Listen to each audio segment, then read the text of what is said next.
Hi, Norman Hallett here with your next 4-minute drill for traders. I'm always running into traders who somehow try to make short-term trades based on their long-term philosophies of what's going on in the world, any real long-term fundamental. And in practice, this can be tricky. Now, these people are technical traders using technical indicators to get them in and out of the markets, but the markets that they approach and the way they approach the markets are dictated by some long-term fundamental. Let me give you an example. Let's say that you think that there is no way possible that Europe can escape their financial crisis in any other way but letting Greece go bankrupt. And any other deal is just a stall on the inevitable.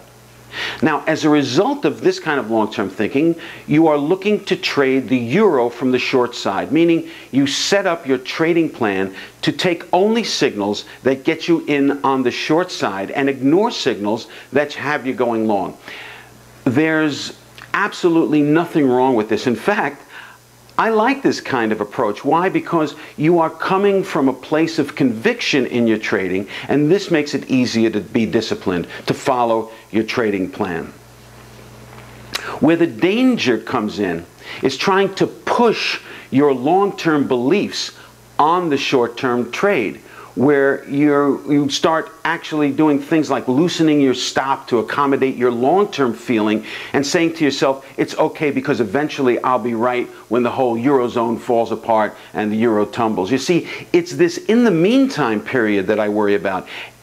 Everything, including news and public sentiment, never travels in a straight line. And oftentimes, as we've seen in recent markets, counter moves can be severe. So my advice to you is, if you're going to introduce a fundamental element to your trading, like choosing the direction of your trading because of a belief in whatever cause or reason, be specific as to how that translates into your trading plan. In the case of the trader who wants to trade the euro from the short side because of the beliefs that I previously described, then his or her trading plan may read something like this. I only initiate trades from the short side. I enter a trade based on X, Y, and Z occurring simultaneously as long as I'm risking an amount equal to or less than 3% on the trade when I consider the stopping point 5 ticks below the low of the previous trading bar.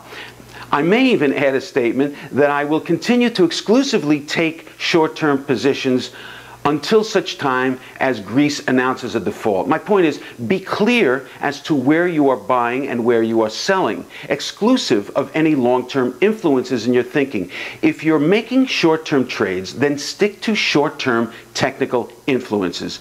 It's okay to define the types of short-term trades you'll take based on a long-term philosophy, but don't mix the two when you're actually trading. Stick to your short-term indicators. Okay, that's it for this edition of 4-Minute Drill for Traders. And until next time, say it with me, stay disciplined.